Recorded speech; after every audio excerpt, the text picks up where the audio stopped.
Hello friends, welcome to Indian study पर आपका स्वागत है। दोस्तों, आज की इस वीडियो में मैं आप लोगों के लिए हिंदी का टेस्ट लेकर के आया हूं, जो कि आपके आने वाले एग्ज़ाम यूपी लेखपाल के लिए बेहद इंपॉर्टेंट है। वीडियो को एंड तक जरूर देखिएगा, क्योंकि लास्ट में मैं आपसे क्वेश्चन ही पूछूंगा और उसका आंसर आपको कमेंट बॉक्स में बताना होगा। साथ ही साथ इस वीडियो की पीडीएफ डिस्क्रिप्शन में टेलीग्राम चैनल का लिंक दिया हुआ है, वहाँ से आप प्राप्त भी कर सकते हैं। तो चलिए दोस्तों, स्टार्ट करते हैं और देखते हैं पहला क्वेश्चन निम्नलिखित में से उन्नति का आपको पर्यायवाची बताना है कि कौन सा नहीं है उन्नति का पर्यायवाची। तो सही आंसर हो जाएगा आपका उमंग। उमंग शब्द जो है ये उन्नति का पर्यायवाची शब्द नहीं है। प्रत्येक शब्द का प्रयोग सदैव होता है, वचन की दृष्टि से बताना है।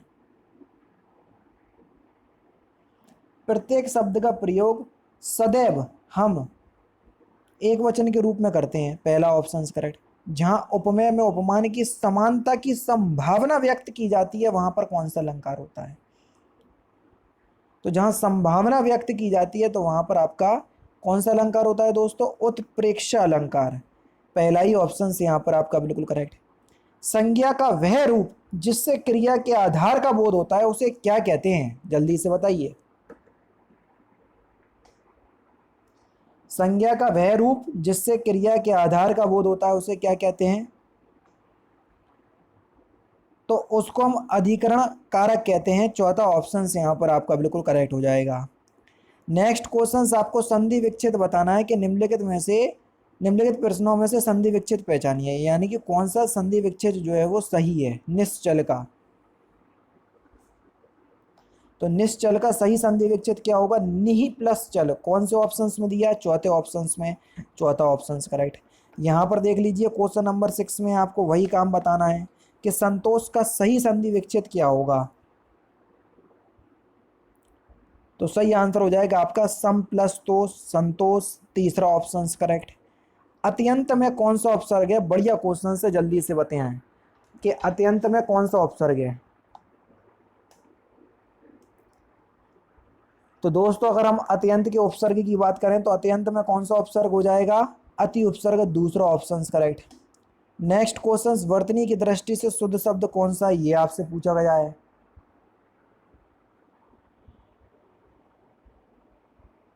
तो वर्तनी की दृष्टि से शुद्ध शब्द हो जाएगा, वह क्या हो जाएगा? आनुषांगिक। इस प्रकार से लिखेंगे हम। कौन सा? यानी कि इस क्वेश्चन का तीसरा ऑप्शन से यहाँ पर आपका बिल्कुल करेक्ट हो जाएगा। आए थे हरि भजन को ओटन लगे कपास, इस लोकोक्ति का सही अर्थ क्या है? आए थे हरि भजन को ओटन लगे कपास, इस लोकोक्ति का सही अर्थ क्या हो जाएगा? जल्दी से बताएं। तो सही आंसर हो जाएगा आपका किसी कार्य विशेष की उपेक्षा कर किसी अन्य कार्य में लग जाना। पहला ही ऑप्शन से यहाँ पर आपका बिल्कुल क्या हो जाएगा सर? करेक्ट हो जाएगा। नेक्स्ट क्वेश्चन की तरफ चलते हैं कि सब्ज बाग दिखाना इस मुहावरे का सही अर्थ क्या है? जल्दी से बताएं कि सब्ज बाग दिखाना इस मुहावरे का सही अर्थ क्या है? तो सही आंसर हो जाएगा झूठे वादे करना। चौथा ऑप्शन यहाँ पर आपका बिल्कुल करेक्ट हो जाएगा। क्या हो जाएगा सर? झूठे वादे करना। निम्नलिखित में से एक विराम चिन्ह का लोप है, वह विराम चिन्ह कौन सा है? आप एक ऐसे मनुष्य की खोज कराइए जिसने कभी दुख का सामना ना किया हो।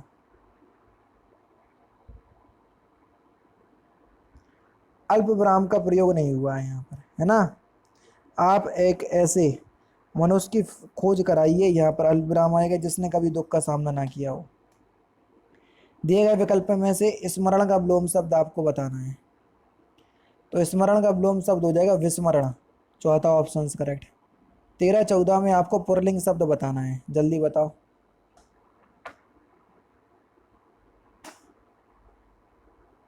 ओंठ एक पुल्लिंग शब्द है। क्वेश्चन नंबर 14 में भी आपको पुल्लिंग शब्द बताना है।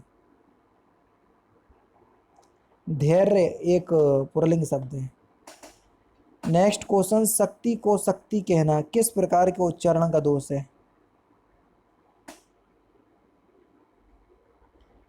स्वर भक्ति। दूसरा ऑप्शन करेक्ट। 16-17 में आपको क्या करना है? विशेषण की पहचान करना है। क्वेश्चन नंबर 16 में कौन सा शब्द विशेषण शब्द है?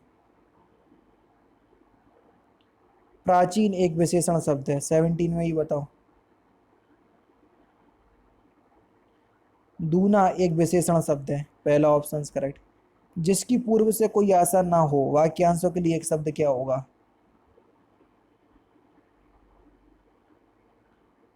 उसको बोलेंगे हम अप्रत्याशित। दूसरा ऑप्शन करेक्ट। मैं अपना सिर खुजाता हूँ, इस वाक्य में कौन सा कार्य है, कौन सी क्रिया है, सॉरी। ऐसी क्रियाएं जिनको पूरा करने के लिए भारी साधन की आवश्यकता हो तो सकर्मक, अकर भारी साधन की आवश्यकता ना हो तो अकर्मक क्रिया। खुजलाना एक सकर्मक क्रिया का उदाहरण है। दूसरा ऑप्शन बिल्कुल करेक्ट हो जाएगा। सीता पानी पीती है, इस वाक्य में वाच का कौन सा रूप है? तो इसमें कर्मवाच्य है। तीसरा ऑप्शन यहाँ पर आपका बिल्कुल करेक्ट होगा। नेक्स्ट क्वेश्चन देखो कि फूल में सुगंध होती है और तितली के पास सुंदर पंख। आपको बताना है कि इसके किस पार्ट में गलती है। Question number 21।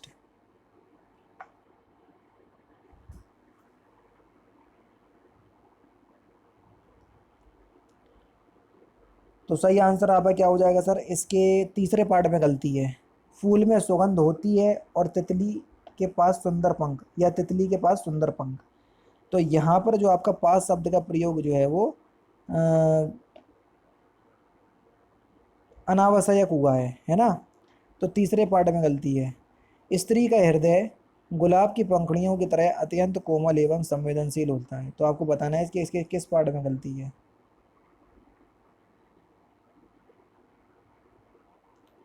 तो सही आंसर हो जाएगा इसके तीसरे पार्ट में गलती है ना। संवेदनशील की जगह जो है वो भावुक शब्द का प्रयोग करना होगा उचित, ठीक है। तो तीसरे पार्ट में गलती है। किस छंद का प्रथम व अंतिम शब्द एक सा होता है? तो सही आंसर होगा कुंडलीय छंद। निम्नलिखित में से किस शब्द में तत्पुरुष समास है?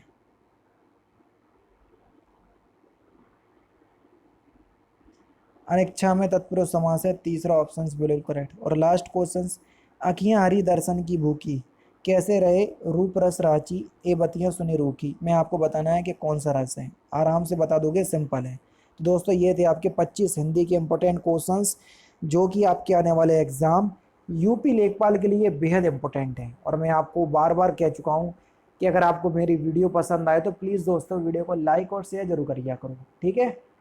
तो दोस्तों फिलहाल की वीडियो में सिर्फ इतना ही। अगर आपको वीडियो पसंद आए तो प्लीज़ दोस्तों वीडियो को लाइक कीजिए, शेयर कीजिए और साथ ही साथ हमारे चैनल को सब्सक्राइब करना ना भूलें, क्योंकि मैं रोजाना इसी तरह की वीडियोस आप लोगों के लिए लाता रहता हूँ। नमस्कार दोस्तों, जय हिंद, जय भारत।